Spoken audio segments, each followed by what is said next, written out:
Este programa es una presentación de Iglesia de Cristo, Ministerios Alfa y Omega, Nueva York, proclamando el que es, y que era, y que ha de venir, el Todopoderoso. Su poder también nos dio. Versículo número 15, vamos a leer del 15 al 17, y dice la escritura de esta manera. Primera de Juan, capítulo número 2, versículo 15, dice: No améis al mundo ni las cosas que están en el mundo. Si alguno ama al mundo, el amor del Padre no está en él. Porque todo lo que hay en el mundo, la pasión de la carne, la pasión de los ojos y la arrogancia de la vida, no proviene del Padre, sino de Dios. Del Padre, sino del mundo.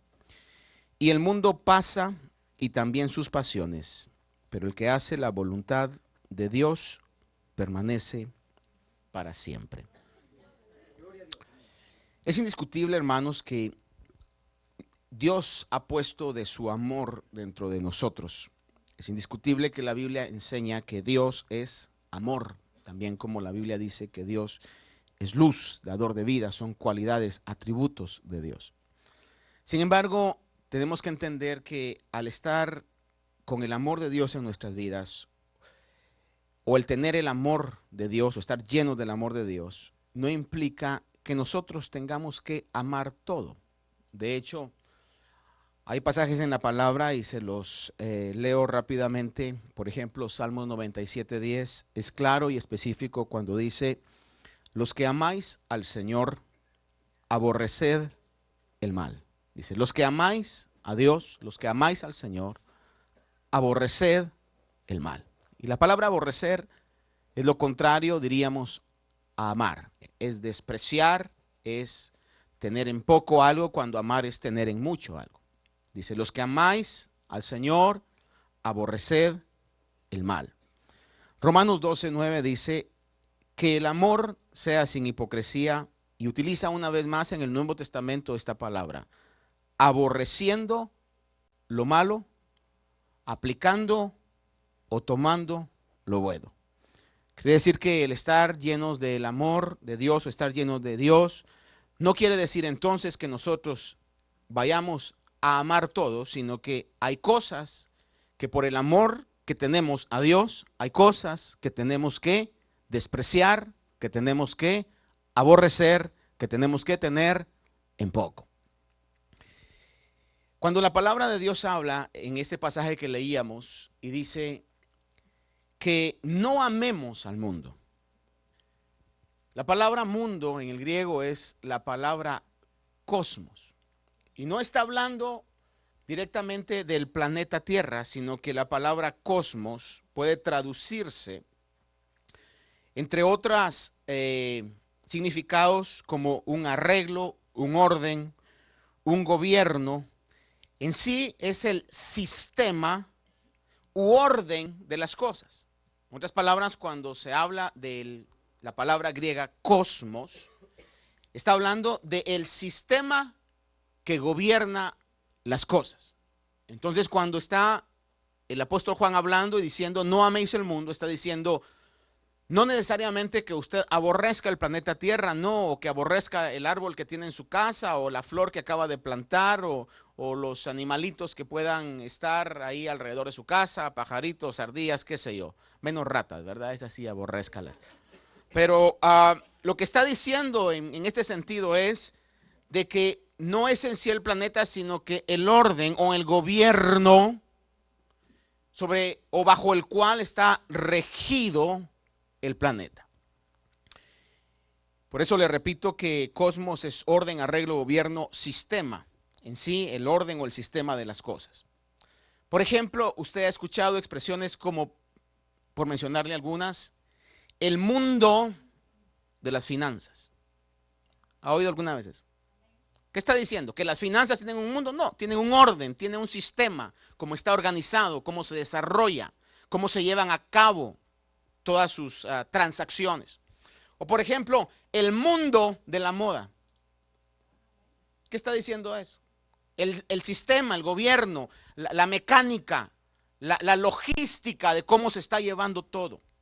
O el mundo de la publicidad, o el mundo de los deportes, que realmente ya es el mundo de los negocios con la fachada de deportes. Pero todo eso está hablando acerca del sistema como está organizado esa específica situación a la cual nos referimos. Viene de esa palabra, de esa expresión, cosmos. Entonces, cuando Juan está hablando y dice, no améis el mundo, está diciendo, no améis el sistema bajo el cual estamos nosotros viviendo. De hecho, la palabra de Dios dice que si hemos nosotros resucitado con Cristo, dice que pongamos la mira o pongamos nuestra mente en las cosas de arriba, no en las de la tierra. En otras palabras, pongan su esperanza, su mirada, pongan su corazón en el sistema de gobierno del cielo, no en el sistema del gobierno de la tierra.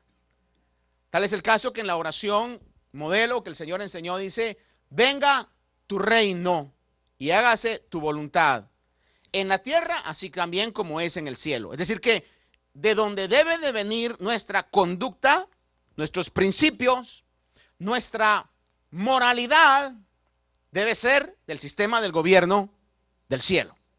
De hecho, alguien dijo en alguna oportunidad, políticos, hablando sobre esto, dice que es imposible legislar, cuando se habla de legislar es de hacer leyes, es imposible legislar la moralidad. ¿Por qué? Porque la moralidad es algo que se tiene que aceptar voluntariamente y rendir uno su voluntad a hacer cosas que aunque sean legales, no son morales. Por ejemplo, y quizás entro en un aspecto delicado aquí, políticamente o socialmente hablando, pero por ejemplo, hoy es legal matar niños que no han nacido. Es legal. Pero la pregunta sería, ¿es moral? Por eso es que dice que no se puede legislar la moralidad. Por eso el caminar del evangelio no es, hermano, o no debiera ser por medio de leyes, sino que debiera ser por medio de actitudes voluntarias. De decir en nuestra oración diaria al Señor, venga tu reino sobre mi vida y hágase tu voluntad en mi vida. Ahora, no améis al mundo. Es el pasaje que estábamos viendo acá en 1 de Juan capítulo número 2, del verso 15 en adelante. Y dice, no améis el mundo ni las cosas que están en el mundo. Si alguno ama al mundo, el amor del Padre no está en él. Y sobre eso vamos a concluir unos minutos más adelante. Pero verso 16 dice, porque todo lo que hay en el mundo, es decir que en el sistema al cual nos estamos refiriendo esta mañana, hay muchas cosas que el Señor nos dice, be careful, watch out. Tengan cuidado con eso. Que su amor no se ponga en esas cosas. Y quisiera comenzar viendo específicamente qué cosas son las que tenemos que tener cuidado del mundo. Lo primero que tenemos que entender es que el mundo o el sistema del mundo tiene un príncipe. Y la Biblia es muy clara sobre eso. Tenemos que saberlo, es algo que no podemos ignorar, mucho menos olvidar, que hay un príncipe de este mundo. Le leo unos versículos que estoy seguro que la gran mayoría de nosotros sabe, ha escuchado, ha leído, ha meditado, ha estudiado. Hoy solo se lo recuerdo. Juan 12:31 dice el Señor hablando, ya está aquí el juicio de este mundo. Ahora el príncipe de este mundo será echado fuera. Oiga la expresión y óigala bien. El príncipe de este mundo. Jesús no lo negó. Jesús lo reconoció, que había un príncipe de este mundo. La traducción lenguaje actual en este pasaje dice, ahora es cuando la gente de este mundo va a ser juzgada y el que manda este mundo es el diablo y será echado fuera. Jesús lo dijo, el que manda en este mundo es el diablo. Juan 14:30 dice, no hablaré mucho más con vosotros porque viene el príncipe de este mundo, pero algo muy importante que añade dice, él no tiene nada en mí. Aunque lo reconoce, dice, pero él no tiene nada en mí. La traducción lenguaje actual me gusta cuando lo dicen de esta manera. Ya no puedo hablarles de otras cosas porque se está acercando el diablo que manda en este mundo. Y añade esta versión y dice, él no tiene poder para vencerme. ¿Cuántos se alegran por esa expresión que el Señor dijo? Él no tiene nada en mí, él no tiene poder para vencerme. Pero reconoció el Señor acerca del dominio, de la autoridad, del principado, que tenía esa autoridad que conocemos como Satanás, como diablo, como el dragón, como la serpiente antigua. Dice también en Juan 16:11, hablando acerca de la función del Espíritu Santo, el Señor habla y dice que iba a venir a convencer de juicio el Espíritu, porque el príncipe de este mundo ha sido juzgado. Una vez más, habla acerca del príncipe de este mundo. Dice la traducción lenguaje actual, finalmente el Espíritu mostrará que Dios ya ha juzgado al que gobierna en este mundo. Usted me dirá, pastor, ¿por qué tanto énfasis? Porque quiero que quede bien claro en la mente y el corazón de todos nosotros que hay un príncipe reconocido sobre este sistema u orden de cosas.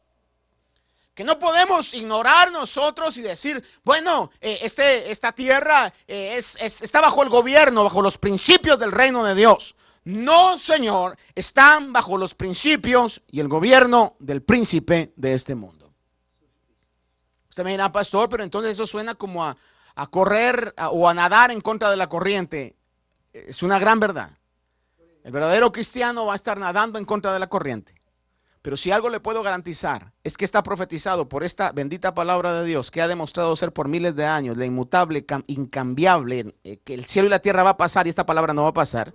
En la palabra de Dios está profetizado, está escrito que el cielo y la tierra van a pasar, estas palabras no van a pasar y el príncipe de este mundo ya ha sido juzgado. Está reinando sobre un reino que ya ha sido juzgado y está ya destinado a la destrucción. Sin embargo, la iglesia de Cristo nos estamos perfilando a un reino de victoria porque ya está en la palabra de Dios. Pero que hoy por hoy hay un príncipe que gobierna en este mundo es una realidad. Dice Juan 5:19, sabemos que somos de Dios y que todo el mundo yace bajo el poder del enemigo. Dice la traducción lenguaje actual, sabemos que somos de Dios y que el resto de la gente en el mundo está dominada por el diablo. Una de las cosas que la iglesia ha descuidado quizás desde sus púlpitos, sus plataformas, es hablar acerca de la realidad del enemigo. En muchas iglesias es triste decirlo, pero es una verdad. Ya no se habla del diablo, tampoco del infierno. Ya no se menciona la segunda venida del Señor porque nos hemos acomodado tanto a este mundo y hemos llegado a una situación crítica, delicada, de cuidado intensivo espiritual, donde hemos llegado a poner nuestro corazón en el mundo donde el Señor claramente dijo, no améis el mundo. ¿Cómo vamos a poder amar cuando la palabra dice que es imposible que podamos servir a dos señores? O amamos el reino de Dios o amamos al mundo. Es imposible amar el reino de Dios y amar también el mundo. Porque los reyes son totalmente distintos. Uno es al cual le hemos venido a alabar hoy. Y otro es el usurpador. Otro es el que pervierte las cosas. En relación al carácter que el mundo tiene, tenemos que entender que primeramente hay un príncipe de este mundo. Efesios capítulo 6:12, yo creo que usted lo sabe de memoria. Se lo leo, dice, porque nuestra lucha no es contra sangre ni carne, sino contra principados, potestades, poderes de este mundo de las tinieblas, huestes espirituales de maldad en las regiones celestes. Es decir, que en toda la palabra de Dios está claro y específico. Que estamos en un sistema, un orden de cosas, que está gobernado por el diablo.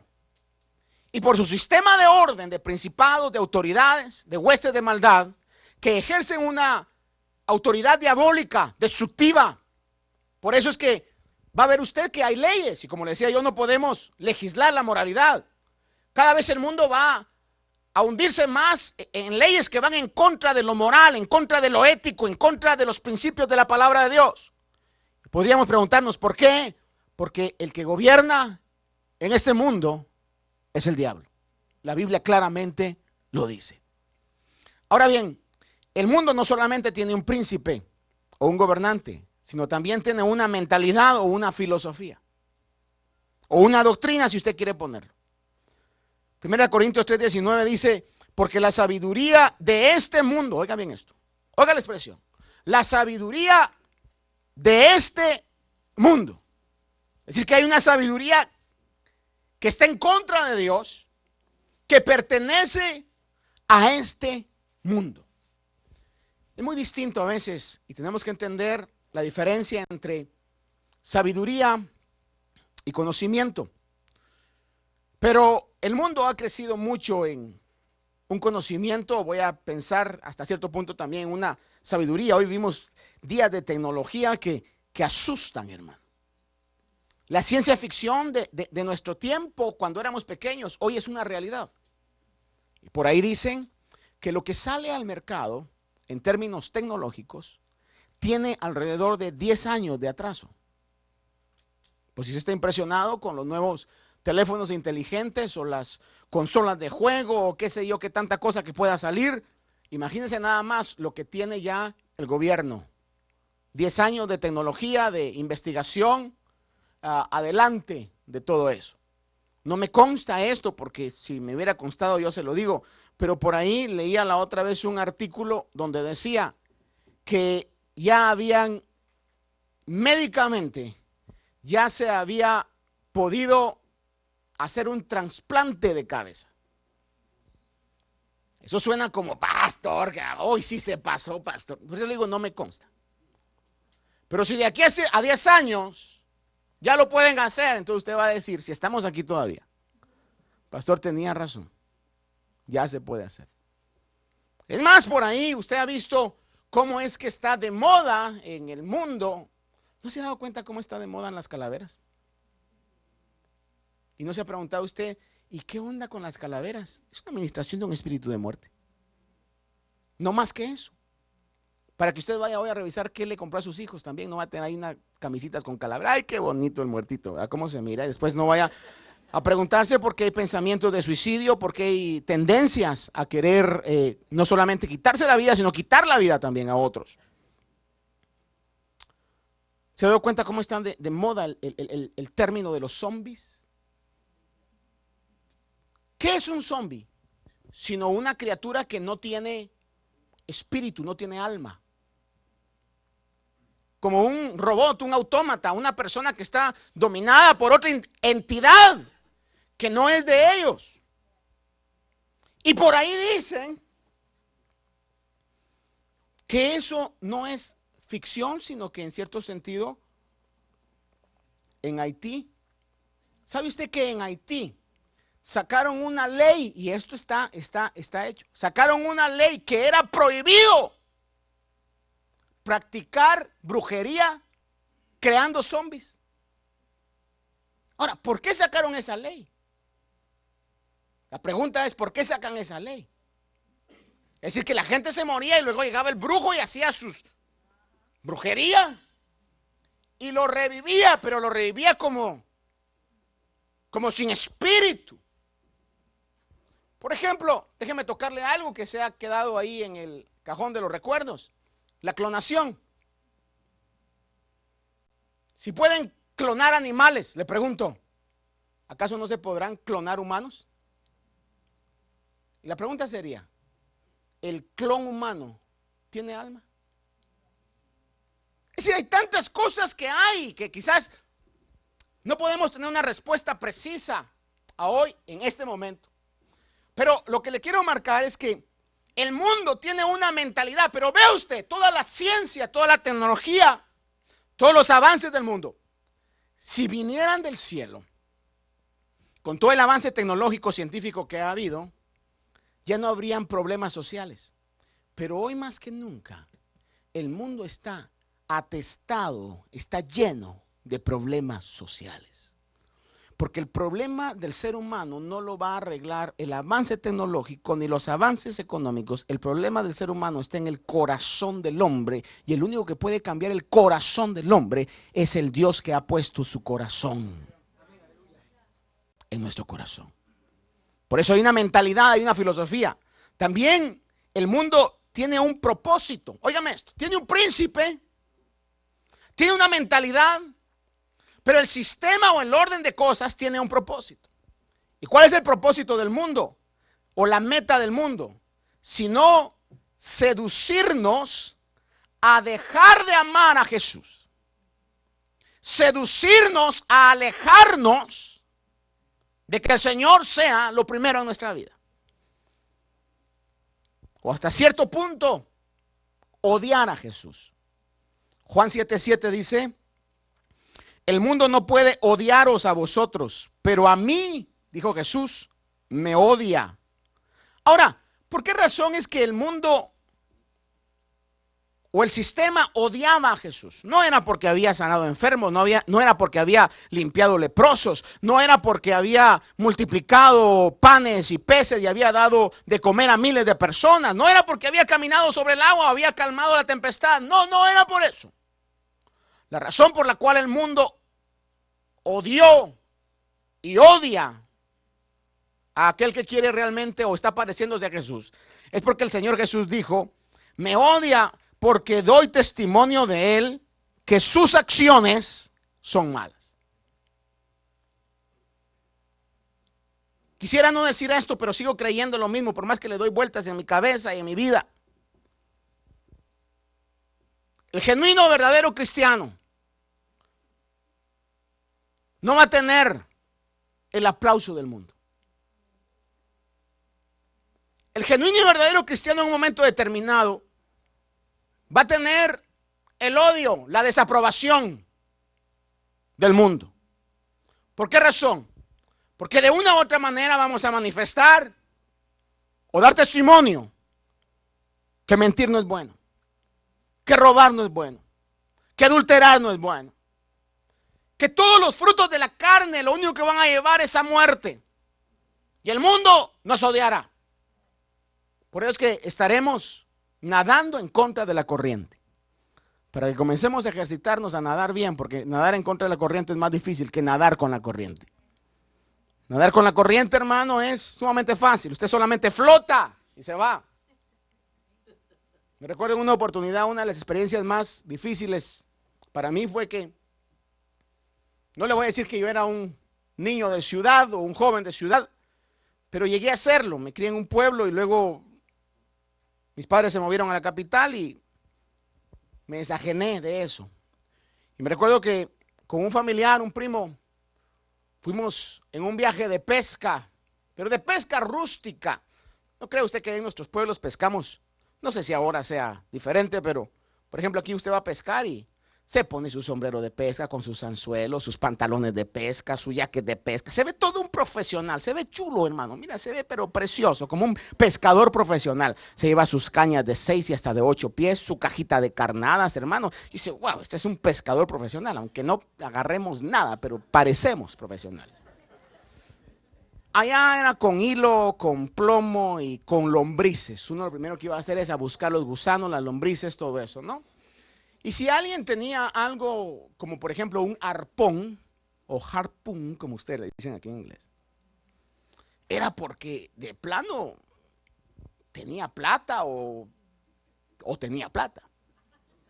Y más si era un arpón, habían dos clases, a lo menos en los que yo vi. Uno que se jalaba una correa de hule como que fuera una resortera, pero sumamente grande, y cuando usted lanzaba, pues eso salía el arpón, ¿verdad? Y otros que funcionaban por medio de presión de aire, que esos eran los mejores. Me recuerdo que cuando fuimos a ese viaje, a este primo le habían prestado un arpón. No recuerdo exactamente cuál era, creo que era de los más caros. Y entonces estaban pescando y pusieron algo ahí, pusieron una bomba de cal en el río. Y total que al tiempo se olvidó que el arpón estaba en el otro lado. Entonces yo me ofrecí. A city boy, de poder cruzar el río, pero no le estoy hablando yo de un río de un riachuelo. Estoy hablando de un río como del ancho de este lugar, con una corriente fuerte. Dije, yo lo voy a traer. No era experto nadador, no lo soy, pero no me ahogo, pues. Vea. No soy tan malo para eso, o no era tan malo para eso. Me lancé y crucé el río rápido. El punto que no me puse a pensar es la avenida con el arpón en la mano. Recuerdo cuando me lancé, iba a medio río y comencé a sentir que las fuerzas se me acababan, comencé a hundirme, y alguien me vio y llegó, hermano, y me dio la mano cuando estaba a 2 metros, pero cuando estaba a 2 metros de ahí, si no me da la mano, creo que me dieron un palo, hermano, para agarrarme. Ya tuviera yo como unos 35 años o unos 30 años de difunto, ahogado. Y entonces yo le dije, pero entonces, ¿cómo le hacen? Y me dijo, esta persona, sin nada te puedes cruzar el río así, pero cuando traes algo, si quieres salir allá, me dice, tienes que irte a lo menos unos 200 pies para arriba. Te tiras allá y entonces solamente te vas con la corriente y vas a salir allá. Porque nadar en contra de la corriente es sumamente difícil. Dile un codacito santo al hermano y dígale, prepárese, hermano. Porque nos va a tocar nadar en contra de la corriente. Diga conmigo, no améis el mundo. Ahora, el mundo tiene su propósito y el propósito es llevarnos hasta cierto punto a tener esa mentalidad de rechazar a Jesús. La traducción lenguaje actual en el pasaje de Juan 7:7 dice, la gente de este mundo no los odia a ustedes, pero a mí me odia, porque les digo que su conducta es mala. Juan 14:17 dice, es decir, el Espíritu de verdad, a quien el mundo no puede recibir porque ni le ve ni le conoce. Juan 15:18 dice, si el mundo os odia, sabéis que me ha odiado a mí antes que a vosotros. Oiga entonces, que queda claro que el mundo tiene un príncipe, tiene una mentalidad y tiene un propósito. ¿Cuál es el propósito del mundo? Hacernos que rechacemos a Jesús, que rechacemos a Dios. Pero hablo de la persona de Jesús, porque fue Jesús quien puso las normas morales y las elevó a tal punto, hermano, donde dijo, habéis oído que no había que matar, mas yo os digo que si le dicen a su hermano, a su prójimo, estúpido, ya lo asesinaron en su corazón. Habéis oído que no tienen que adulterar, pero yo os digo que si ya ven a una mujer y la codician en su corazón, ya pecaron. Y entonces en ese sentido, hermano, eso choca y hace que haya una fricción y hace que en cierto sentido el mundo odie el pensamiento de Dios a través de las enseñanzas de Jesús. El mundo, dice Juan 15:19, si fuerais del mundo, el mundo amaría lo suyo, pero como no sois del mundo, sino que yo os escogí de entre el mundo, por eso el mundo os odia. Ahora le voy a decir algo, hermano. En la vida usted no va a poder caerle bien a todo el mundo.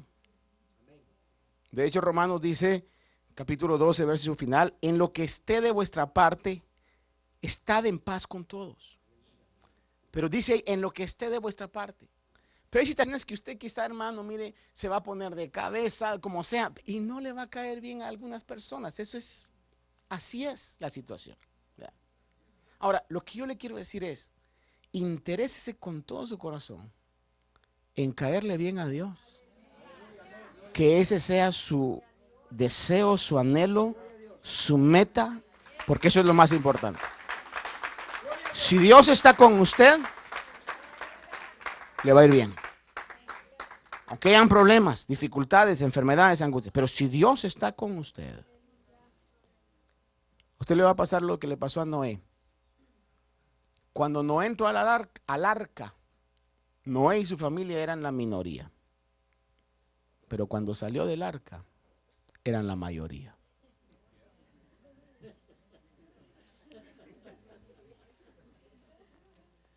El mundo tiene un príncipe, el mundo tiene una mentalidad, el mundo tiene una meta. Y el mundo también, la Biblia dice, que tiene gente que pertenecen al mundo.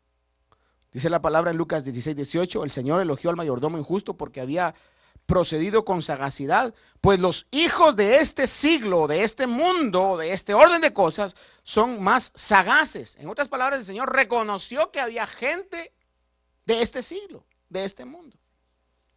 Ahora, los creyentes no somos parte de ese sistema. Dice Romanos capítulo 12, verso 2, lo hemos visto muchas veces, se lo recuerdo nada más, dice que no nos adaptemos, no nos conformemos a este mundo. ¿Qué es conformar sino agarrar las leyes, aunque no sean morales, pero son legales, y decir, bueno, si el gobierno lo aprueba, entonces ha de ser bueno? Le pregunto, ¿es legal o no es legal agarrar una hoja de una planta que está procesada y que le echan químicos envuelta en un papel, ponerle fuego, un filtro que es una broma porque no hace nada, inhalarlo, meterlo a nuestros pulmones y luego sacarlo como que fuéramos locomotora? ¿Es eso legal para una persona mayor de 21 años? ¿Sí o no? Sí es legal. ¿Es moral? No. Porque si fuera moral, Dios nos hubiera puesto un agujero donde quedara cabalmente el puro, el cigarro, la pipa. Nos hubiera puesto un filtro, un procesador automático de nicotina. Es decir, hay cosas, hermano amado, y el día de hoy asustémonos.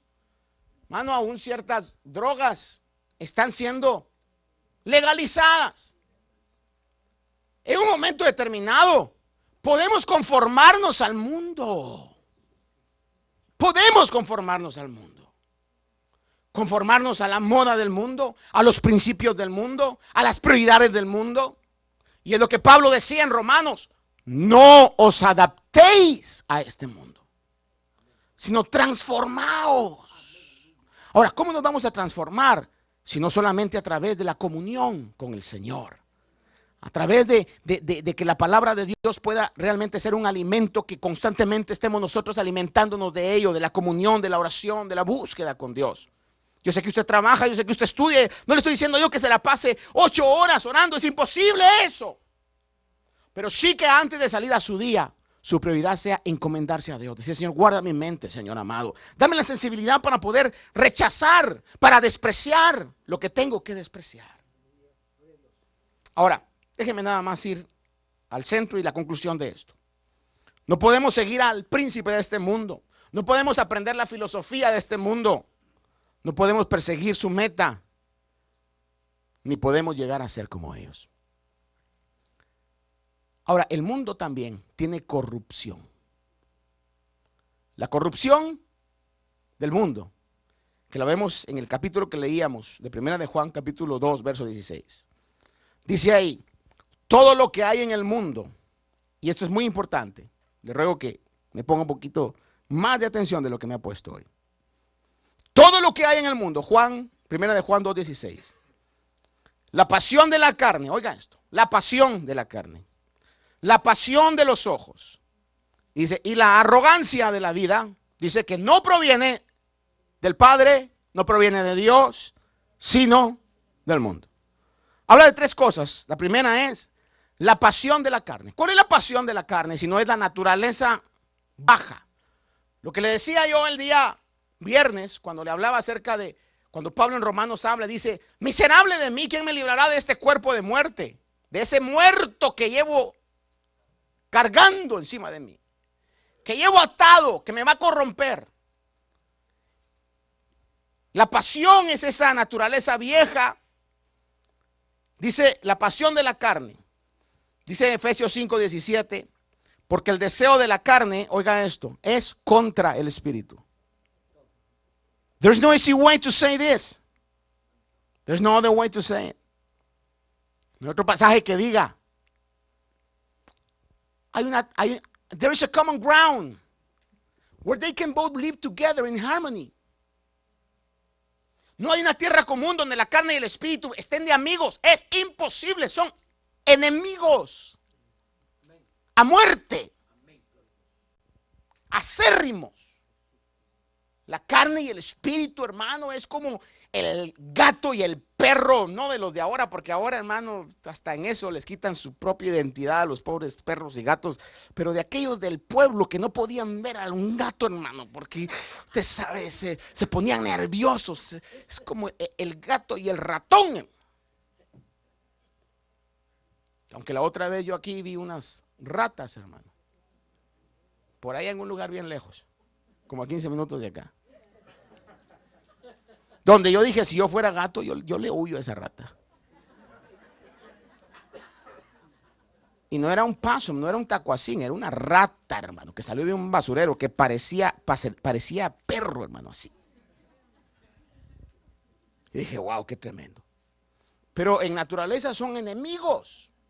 La carne y el espíritu, dice, la carne es contra el espíritu y el espíritu en contra de la carne, pues estos dos se oponen. Estoy leyendo Efesios 5:17, dice, se oponen el uno al otro, de manera que no podéis hacer lo que deseáis. Diga conmigo, hacer.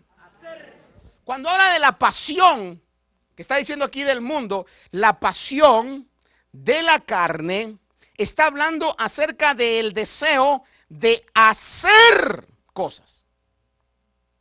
Es decir que el deseo es en el área de lo material y lo físico, se está refiriendo a los apetitos de la carne.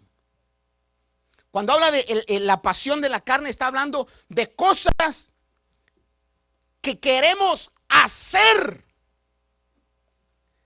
que queremos satisfacer nuestros apetitos. And there is nothing wrong with the natural appetites or the natural wants that we have. No hay nada de incorrecto en tener hambre y degustar la comida. Porque imagínense que no tuviéramos el sentido del gusto. Qué horrible fuera comer. Pero nos dio el sentido del gusto, Señor, para que comamos. Para que comamos lo necesario. Y comamos para vivir. Y no vivamos para comer. Qué rico es ir a dormir cuando tenemos sueño, ¿sí o no? Y descansar. Pero no podemos pasar toda la vida durmiendo, porque entonces eso se llama holgazanería. Si yo como todo el tiempo lo que yo quiero y en las cantidades que quiero, eso se llama glotonería. Hermano, pero no voy a hablar del sexo. Sex is not bad.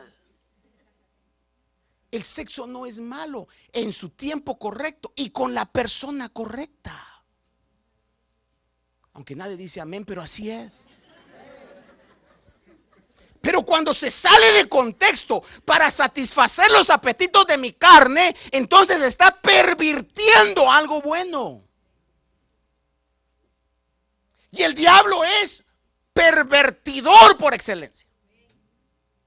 Perversión quiere decir, déjeme leerlo por si usted se le olvidó, lo sabía o no lo sabe. Pero fíjese que perversión es sacar de contexto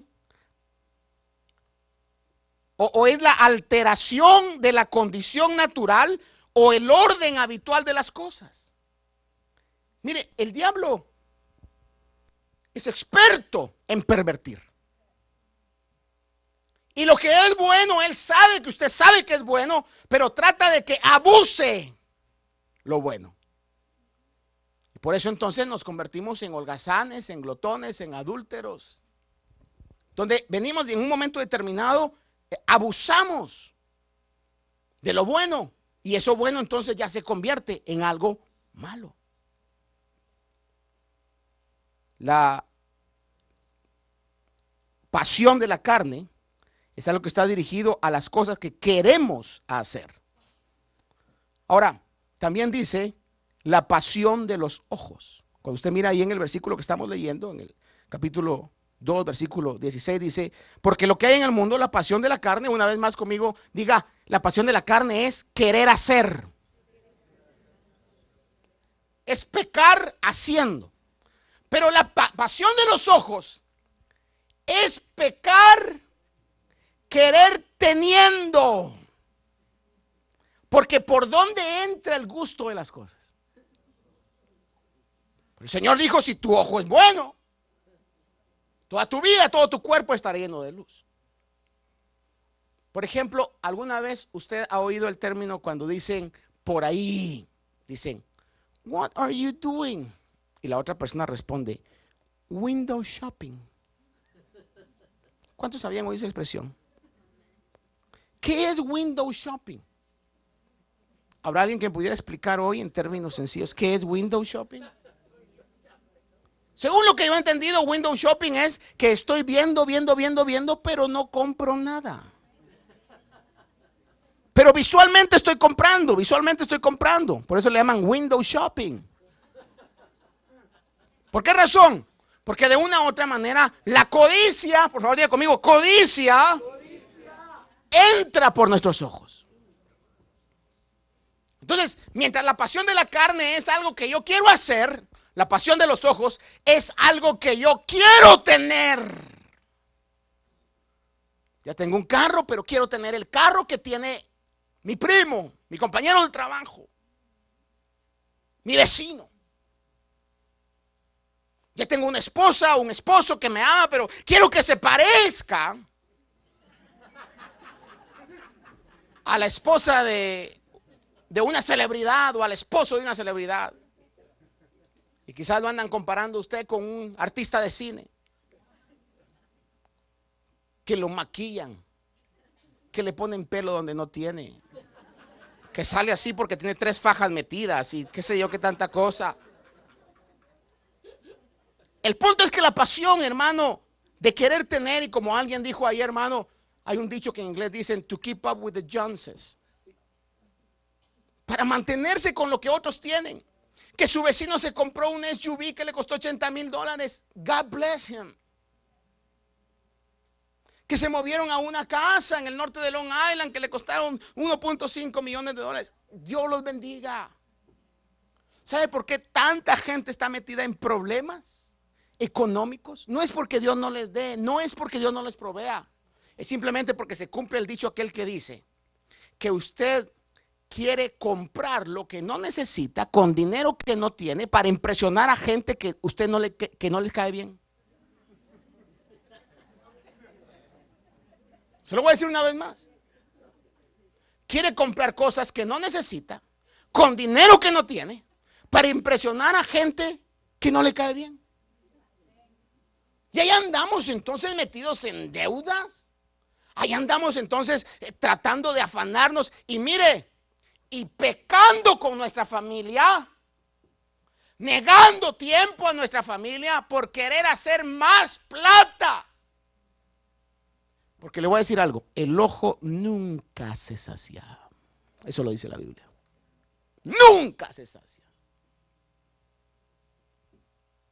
Alguien le preguntó en una oportunidad a un rico famoso aquí de esta nación. Platicando le dijo, hey mister, le dijo, yo soy más rico que usted.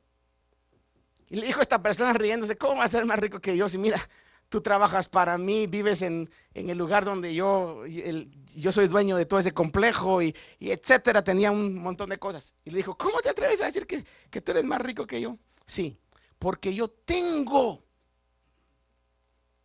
lo que necesito y eso me satisface. Sin embargo, usted no lo satisface nada. Y le voy a decir algo, podrá tener el carro más sofisticado que pueda salir, la casa más linda, la ropa más cara, pero mientras no encuentre satisfacción con lo que hoy tiene, jamás, óigame esto, jamás su vida va a poder tener satisfacción. Nunca. Esa es la pasión de los ojos, el querer tener lo que no se necesita. Pero más adelante dice la arrogancia de la vida. Y antes de entrar al último punto y concluir, le pregunto, ¿qué realmente es lo más importante para nosotros? Y no me conteste en voz alta, conteste en su corazón. ¿Lo material o lo espiritual? Si tuviéramos la oportunidad de poder sentarnos con alguien para poder compartir un tiempo, una comida, ¿con quién nos gustaría o con quién nos sintiéramos más honrados en poder compartir? Con un siervo de Dios, con una persona que gana almas, con un misionero que ha dejado su vida en las selvas quizás o en los lugares donde nadie quiere ir, o con una celebridad, con un artista de televisión, con un político de este mundo. Una vez me dio cólera, tristeza, pero a la vez también reafirmó el concepto que yo tenía sobre cierta persona, hermano, que lo oí desde un púlpito decir: ¿para qué enviar misioneros a esos lugares de los musulmanes? Dice. Dios sabe por qué los hizo de esa manera. Dentro de mí yo dije: cobarde, lo que pasa es que él no lo hace ni lo quiere hacer porque sabe lo que significa eso. El trabajo misionero para mí es uno de los trabajos donde veo el sacrificio más grande por el reino de Dios. Gente que no amando la posición puede ir a hacer la obra de Dios por gente que quizás nunca va a poder pagarle nada. Y ahí puedo ver realmente la obra del Espíritu Santo en la vida del ser humano. ¿Qué es lo que realmente nos importa más? Este año, todavía estamos en enero. Creo que hay metas. No se ha desenfocado, ¿verdad? No va a dejar que nada lo desenfoque. Pero ¿qué es lo más importante? He escuchado de algunos que están tratando de comer mejor, durmiendo mejor, cuidando el cuerpo. ¡Qué bueno! Está bueno. Pero ¿qué acerca de los dones? ¿Qué acerca de ganar almas? ¿Qué acerca de poder este año dejar un legado para el reino de Dios? De decirle: hoy me quiero duplicar en 3 personas. Quiero que mi matrimonio hoy pueda influenciar a otro matrimonio, a otros matrimonios. ¿Es realmente eso lo que nos mueve? Hoy caímos en la mentalidad neoyorquina.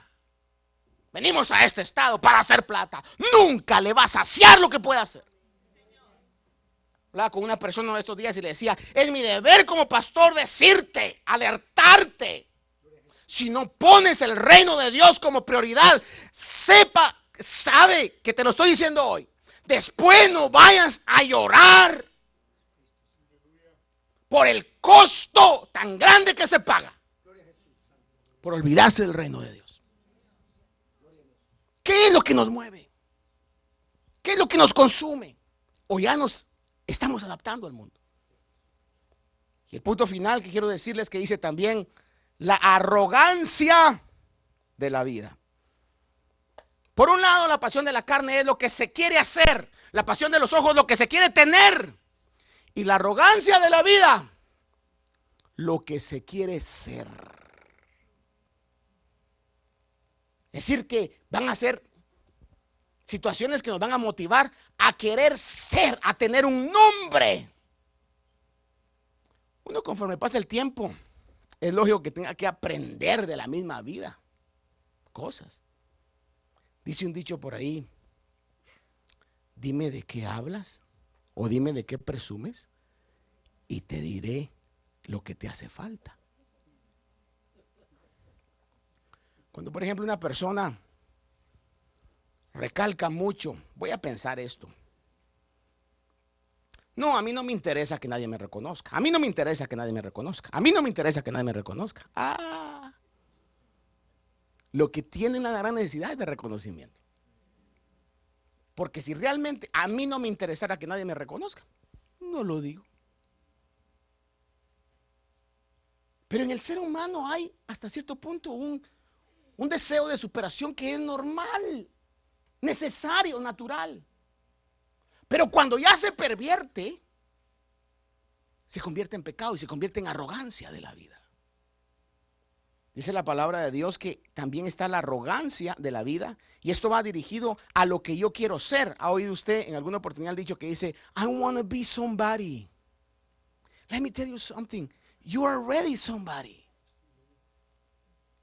It's not what I mean. I know what you mean. Pero ya somos alguien. No querramos ser otra cosa de lo que no somos. como decía alguien ahí con mucha razón, si queremos ser o parecernos a otra persona, porque al único que tenemos que querer parecernos es a Jesús, pero si queremos ser como alguien, por más parecidos que lleguemos a ser a esa persona, al final no vamos a ser más que una simple imitación de esa persona. Cuando usted puede llegar a ser lo original que Dios quería y Dios quiere que usted sea. Ahora, para concluir en esto, hermano, usted sabe que vivimos en un mundo plagado de información. Recibimos información por revistas, internet, televisión, todo eso. Pero nos quieren formar la manera que tenemos que vestir, que tenemos que hacer, lo que tenemos que tener. Porque si no tenemos un teléfono como el que aparece ahí, entonces no somos exitosos. Si no nos vestimos con la ropa que se visten ciertas personas, no somos exitosos. Y esa imagen nos la quieren poner. Nos quieren vender eso. Ahora, para concluir, le quiero decirle algo. Esto viene, this is an old story. Este es un truco viejo. ¿Sabe usted que el diablo, me he dado cuenta yo, no va a cambiar estrategias? Mientras las estrategias le sigan funcionando, va a seguir usando las mismas. ¿Ha oído usted el dicho en inglés que dice, if it's not broken, don't break it? Si algo está, o don't fix it, creo que dice, if it's not broken, don't fix it. ¿Ya? Es decir, lo que el diablo, mira, que le funciona, dice, no, pues sigue funcionando, lo va a seguir poniendo en práctica. Génesis capítulo 3, hablando en el huerto del Edén, dice, cuando la mujer vio el árbol que era bueno para comer y que era agradable a sus ojos y que el árbol era deseable para alcanzar sabiduría, tomó de su fruto y comió. Mire, lo primero es que vio que el árbol era bueno para comer, es decir, le tocó sus pasiones, quería comérselo, quería hacerlo. Luego dice que vio que era agradable a sus ojos, codició ese fruto. Y luego dijo, y si lo como, I will be somebody. Le recuerdo la tentación de Jesús. Usted la sabe de memoria. ¿Qué fue lo primero que el diablo le dijo? I know that you're hungry. It's been 40 days. Poor Jesus, you're hungry. You're so hungry. I can feel it. ¿Sabes qué? Con lo poderoso que eres, convierte estas piedras en pan y cómetelas. Haz. Y la segunda dice que el príncipe le mostró. ¿Y qué le dijo? Te los doy. I know that you want them and I can give them to you. Te los puedo dar. You can have them. Tener. Y la tercera, lo sube al pináculo, a la esquina más grande del templo. Y le dice, lánzate. Y todos van a ver cuando los ángeles vean. Vas a ser famoso, Jesús. Y lo mismo se manifiesta hoy. No améis al mundo. La pasión de la carne, el querer tener, el querer hacer, la pasión de los ojos, el querer tener y la arrogancia de la vida. Ahora termino con el verso 15, porque dice, perdón, el verso 17 dice, y el mundo pasa. Punto final. Este mundo está destinado a fracasar. Si yo le dijera hoy, hermano, hay una oportunidad de invertir. Tengo un amigo que es un stock broker ahí en Wall Street y me acaba de decir de una acción, de un stock que está pero buenísimo, a $5 la acción. Lo único es que de aquí a 2 semanas eso ya no va a servir para nada. ¿Cuántas personas invertirían en eso? Nadie. Porque si no, me está vendiendo algo que está destinado al fracaso. Amar al mundo, amar sus pasiones, es amar algo que está destinado al fracaso. El mundo pasa, dice, y también sus pasiones. Mas el que hace la voluntad de Dios permanece para siempre. ¿Dónde quiere poner su vida, sus recursos, su tiempo, su fuerza, sus deseos? ¿En el mundo que va a fracasar? ¿O en el Dios y en el reino de Dios que va a permanecer para siempre? Cierre sus ojos, incline su rostro. Este programa fue una presentación de Iglesia de Cristo, Ministerios Alfa y Omega, Nueva York, proclamando el que es, y que era, y que ha de venir, el Todopoderoso.